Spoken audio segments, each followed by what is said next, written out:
Power BA வந்து எப்படி வந்து நம்மளுடைய சிஸ்டத்தில் இன்ஸ்டால் பண்ணுறது அப்படிங்கிறத பார்க்க போகிறோம். ஸோ இப்போ வந்து உங்களுக்கு ஒரு எக்ஸல் ஷீட் இருக்குது அப்படின்னா, ஸோ அந்த எக்ஸல் ஷீட்டுக்கு வந்து பார்த்தீங்கன்னா பவர் பிங்கிற ஆப்ஷன் வந்து அதில் இருக்காது. ஸோ அதை வந்து நம்ம வந்து இன்ஸ்டால் பண்ணணும். ஸோ அது எங்கே இருக்குது அப்படின்னு கேட்டிங்கன்னா, உங்களுடைய மைக்ரோசாஃப்ட் ஸ்டோரில் தான் அந்த பவர் பிஏ இருக்குது.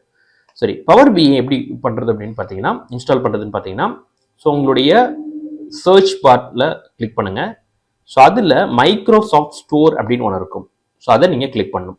ஸோ மைக்ரோசாஃப்ட் ஸ்டோர் அப்படின்னு இருக்கும், அது நீங்கள் கிளிக் பண்ணணும். கிளிக் பண்ண பிறகு உங்களுக்கு வந்து இந்த மாதிரி ஒரு பாக்ஸ் வந்து ஓப்பன் ஆகும். அதில் search apps, games, movies and more அப்படின்னு இருக்கும். ஸோ இதில் நீங்கள் வந்து பவர் பிஐ டெஸ்க்டாப் அப்படின்னு ஒன்று இருக்கும். So power BI desktop. So இதை கொடுத்தீங்க அப்படின்னா உங்களுக்கு இது மாதிரி ஒரு எல்லோ கலரில் லோகோவில் பவர் பிஐ டெஸ்க்டாப் அப்படின்னு இருக்கும்.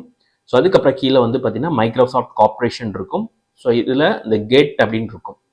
ஸோ இதை நீங்கள் இந்த கெட் அப்படின்ற ஆப்ஷனை நீங்கள் வந்து கிளிக் பண்ணி இன்ஸ்டால் பண்ணிக்கலாம். ஸோ அதுக்கு முன்னாடி இந்த இது வந்து மைக்ரோசாஃப்ட் கார்ப்பரேஷன் இருந்தால் மட்டும்தான் நீங்கள் இன்ஸ்டால் பண்ணணும். ஸோ அப்புறம் பவர் பிஐ டெஸ்க்டாப். ஸோ இந்த 3 விஷயம் பார்த்து வச்சுங்க. ஒன்று லோகோ, பவர் பிஐ டெஸ்க்டாப், அப்புறம் மைக்ரோசாஃப்ட் கார்ப்பரேஷன். ஸோ இப்போ நான் அந்த கெட் அப்படின்னு கொடுக்குறேன். ஸோ கெட்டுன்னு கொடுத்தேன் அப்படின்னா எனக்கு இந்த மாதிரி இப்போ இந்த மாதிரி இன்ஸ்டாலிங் அப்படின்னு சொல்லி காமிக்கும். ஸோ இன்ஸ்டாலிங் இப்போ டவுன்லோட் ஆயிடுச்சு. ஸோ இப்போ இன்ஸ்டாலிங் சொல்லி வந்துடுச்சு. ஸோ இன்ஸ்டால் வந்தோடனே இந்த மாதிரி வந்து power BI desktop got install, check it now அப்படின்னு கொடுக்கும். ஸோ அதுக்கப்புறம் இந்த இடத்துல வந்து லான்ச் இல்லைனா வந்து பின் டு ஸ்டார்ட் அப்படின்னு காமிக்கும். ஓகே, ஸோ இப்போ பின் டு ஸ்டார்ட் அப்படின்னா என்னென்னா உங்களுடைய கீழே அந்த இதுலேயே வந்து உங்களுக்கு வந்துடும் பவர் பிஐடைய இதை. ஸோ இப்போ நான் ஓப்பன் கொடுக்குறேன்.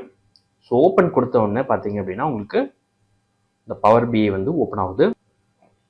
ஸோ பவர் பிஐ வந்து இந்த மாதிரி ஓப்பன் ஆகும். ஸோ இந்த கீழே வந்து பார்த்தீங்கன்னா உங்களுக்கு இந்த பவர் பிஐ அப்படின்னு சொல்லி காமிக்கும். ஸோ இப்போ இந்த பவர் பிஐ வந்து ஓப்பன் ஆகுது. ஸோ மைக்ரோசாஃப்ட் அப்படின்னு சொல்லிட்டு ஃபுல்லாக ஓப்பன் ஆகுது. ஸோ இப்போ நம்மளுடைய பவர் பிஐ இன்ஸ்டால் ஆகி ஸோ ஓப்பன் ஆயிடுச்சு. ஓகே, ஸோ இப்போ அடுத்த வீடியோவில் நான் அந்த பவர் பிஐனா என்ன, அந்த பவர் பிஐயுடைய டேஷ்போர்ட் இது எல்லாமே வந்து நான் வந்து காமிக்கிறேன். ஸோ ஹோப் இந்த இன்ஸ்டாலேஷன் உங்களுக்கு யூஸ்ஃபுல்லாக இருந்திருக்கும்னு நினைக்கிறேன்.